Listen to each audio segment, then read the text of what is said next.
All right, guys, this is lesson 3.2. This is part 2 of it, so hopefully you finished watching that first video. And now I've got in the room with me Mr. Lang again. Hello. And he's going to check my work here, and we'll see if he's paying attention as we're doing this. But he'll check my work and make sure I'm doing this correctly here. All right, so it looks like the same problem as the one we just did. We've got two cities. We've got 1,100 kilometers apart. We've got a latitude. And we still know the radius of the Earth hasn't changed. Remember the problem we just did? The radius of the Earth, oh look, it's 6,400 kilometers. So they didn't tell us that in this problem, but we'll use that. And I believe on the homework as well, it may not state it, but you can use the radius of the Earth as 6,400 kilometers in here. Okay, it's a little bit different, this problem. And it's different this time. Let's just sketch this out for a bit. We've got the equator. We've got Charleston with a C. We've got their latitude, which is 33 degrees north. But then Toronto, we don't know that latitude. We don't know this angle in between the two cities. And instead this time they told us the distance between the two cities. They just gave us the arc length. So a little bit different, because look, that's right there, that 1,100 kilometers apart. That's our arc length. So let's use the formula. Arc length is the radius times the angle. Look at this, the arc length is 1,100. The radius is going to be the Earth's radius, which is 6,400. That's just a given. Like I say, if it doesn't show up in your homework problems, use that value. You look back in the examples, it's in there somewhere. And this is a fairly easy algebra problem to do. I bet Mr. Lang can do it in his head. Mr. Lang, what's 1,100 divided by 6,400? 0.171875. Guys believe that? I'd be stunned if he knew that. Oh, look, let's just erase that. Pretend that wasn't there. And let's go 1,100 divided by 6,400.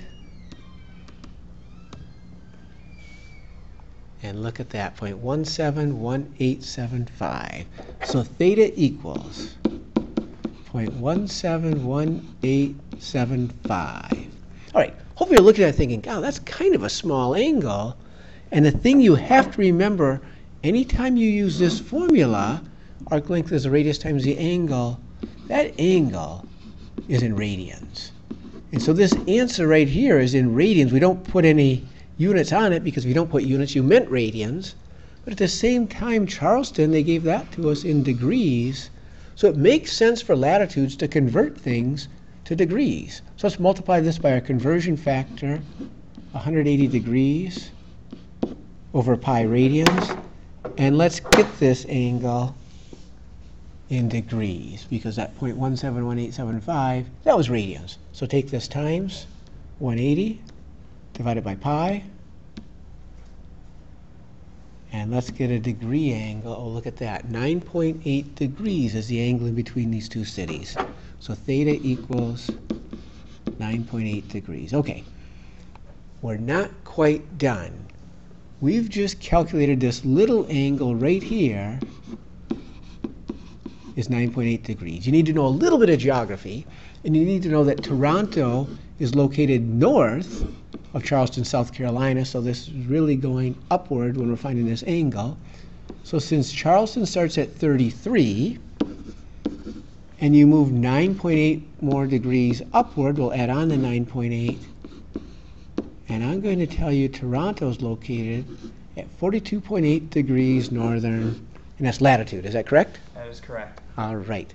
And so we've got our first problem done for the second section. A little trickier because they did not give us the angle, but the same type of problem, and everyone is using this formula.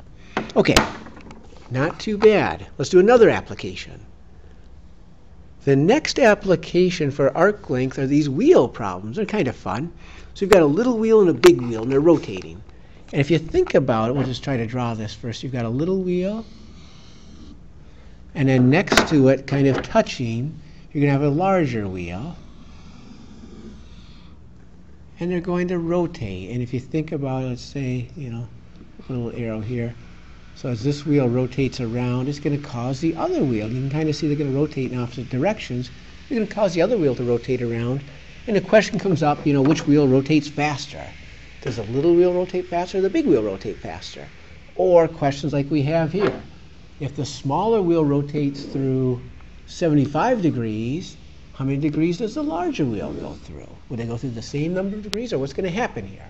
So let's label our pictures and see what we've got. For the little wheel, we have a radius of 3.1, and maybe I have some intuition to this already. It's like, okay, I know which one's going to rotate more. I know my answer is bigger than 75 or less than 75. We've got a radius of 3.1 for the little wheel.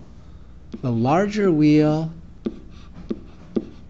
is 7.4, and we know the little wheel rotates 75 degrees right here. So the little wheel is 75 degrees, which is our angle.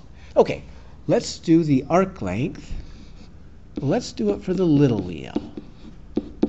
And the arc length is going to be the radius, 3.1 times the angle, 75 degrees. And again, we're using our same formula, arc length equals a radius times the angle. Every single time you use that formula, you know, wait a minute, theta's got to be in radians. They keep trying to trick you and give you degrees. So let's switch this back. And if this is degrees multiplied by a conversion factor, and that does not look like a conversion factor, let's go pi over 180 because we need this in radians. And again, in arc length, it makes sense just to give a decimal answer. And let's figure this out. We've got a 3.1. We've got a 75. We've got a pi. And we'll divide it by 180. So how many was this centimeters? How many centimeters does this wheel rotate? And we get 4 centimeters. And that kind of makes sense. The radius is only 3. Let's keep that exact answer a little more exact. So 4.06 centimeters is our arc length. So 4.06 centimeters. Okay, that's the little wheel. Now, the thing to realize in this problem, the wheels are touching each other, and we're assuming they're not slipping. So however much the little wheel rotates, the arc length part of it, that arc length is touching the big wheel. So what do they have in common? They're going to share the arc length. So we could have the arc length of the big wheel, which is the radius times the angle. But I promise you that arc length will be the same as long as the wheels aren't slipping. So we can use the arc length from the little wheel, and because the wheels are touching each other, and there's no slipping going on, they're going to share arc length. So I can sub in that arc length right away. I know the radius is 7.4, and look at this. We can get the angle. So we have 7.4 times theta is 4.06. Again, not a bad algebra problem to solve. We'll go 4.06 divided by 7.4.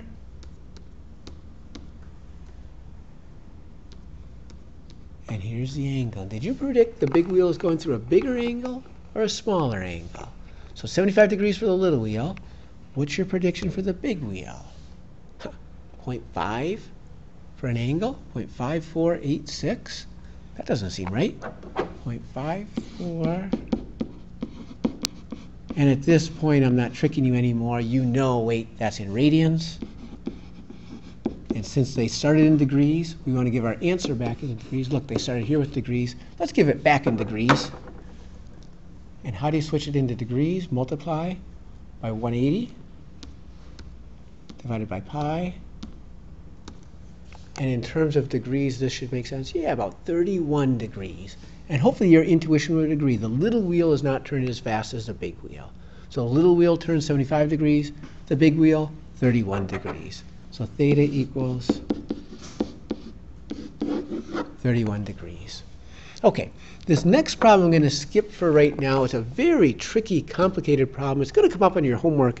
I think we're almost better off explaining it on the homework because there's 3 things going on here. You got a little gear, you got a big gear, but then the little gear on the back of your bike is attached to the axle of the back wheel, so the big wheel, your tire wheel, is also turning. So there's 3 different things turning here, and it might kind of surprise you or surprise your intuition how far this bicycle actually goes when you rotate your pedals 1 turn.